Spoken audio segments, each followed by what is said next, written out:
Hey, this is Kellen Brooks here, and I just wanted to come and share a video with you around how to make sense of suffering. How to make sense of suffering in this world. And of course, all of you have probably heard already about what is taking place in Orlando over the weekend. 50 people being killed at a club in Orlando, over 50 people shot or injured, and a really devastating story. And in moments like these, this isn't the first time that our country has seen tragedy, or that something malicious and violent and this type of terrorist thing has happened. But you never get used to this sort of thing that takes place. And I just wanted to do a video surrounding how we can make sense of suffering even in a moment in time like this. The first thing to understand is the sovereignty of God. One is God is sovereign. This means that nothing happens without God's control or God's permission. And while that may be a tough pill to swallow when you think about something like this, we got to understand that God is all-knowing, God is all-powerful. Orlando was not a shock to God. God knew that this would happen. God saw that this would happen. And God allows nothing to happen that has not been filtered through his permission. And in no way am I saying that God caused this to happen. I think that's a flawed way of thinking. That's not the character of our God. For him to approve anybody going on a rampage, murdering people. But we got to understand that God knows, and we may be tempted to ask, well, why didn't God do something? Why didn't God stop this thing from happening? But that's where we got to have humility and know that God is way more loving than we ever could be.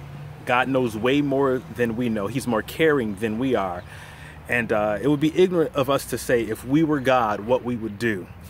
If God didn't stop it, we have to rest in knowing that God is sovereign and that God works all things together for his good in ways that we could never imagine and may not ever understand in this life. So the sovereignty of God, too, we have to have humility as it relates to these types of tragedies happening. It's so easy to look with disgust at what has taken place. You know, the news has been portraying that it was a gay club that got shot up. And it's unfortunate that they're putting so much emphasis on that.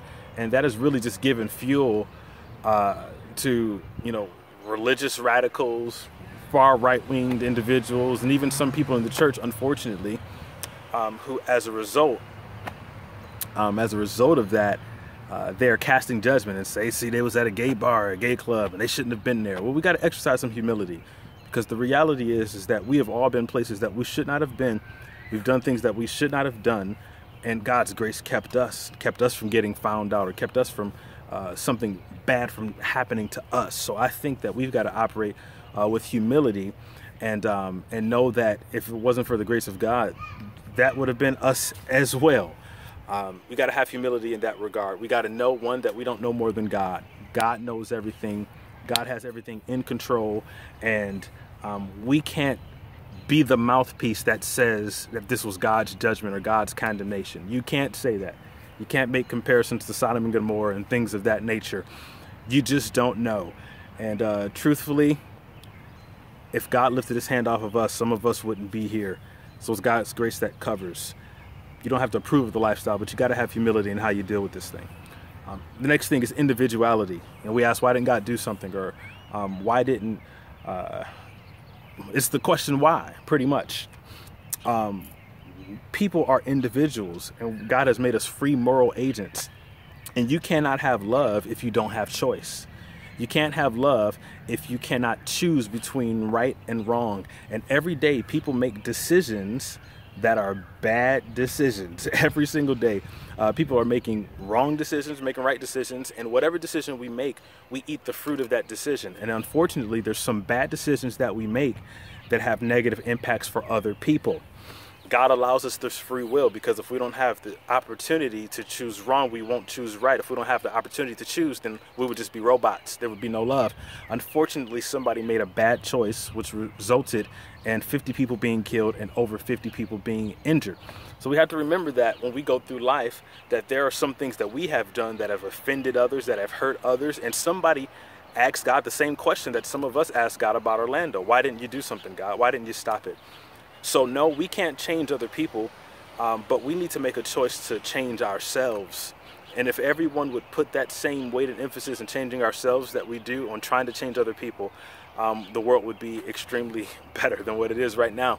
So we're all individuals. We all make a choice. The last way to respond: first, God's sovereignty. Second, humility, individuality. We all have a choice. Lastly is sympathy. At the end of the day, 50 people died. Over 50 are injured. People are hurting. Regardless to whether they were gay or straight or whatever the case was, regardless of if they were at the club, it doesn't even matter. The fact is, people are hurting, and as the church, as the body of Christ, it is up to us to bear the infirmities of the weak. It's up to us to share in each other's burdens. It's up to us to weep with those that weep. And when tragedy happens, we don't go out interrogating people trying to figure out who was who and what were they doing and what sin did they commit and all of this. No, when somebody's hurting, all they need in that moment is genuine love. That's all I want to share with you. I appreciate you for even taking time to watch this video, and I would encourage you that amidst the negativity that's out there and everything that's being spewed and said, to express love. The situation isn't made better by bickering and back and forth arguing and things of that nature. Healthy debate is cool, but really, when your loved one just died, you don't care about a debate. You don't care about trying to be proved right. You just want somebody to be a shoulder to cry on. So I encourage you in that regard. We are praying for Orlando and believing that God will bring us even through this. The best is yet to come. Peace.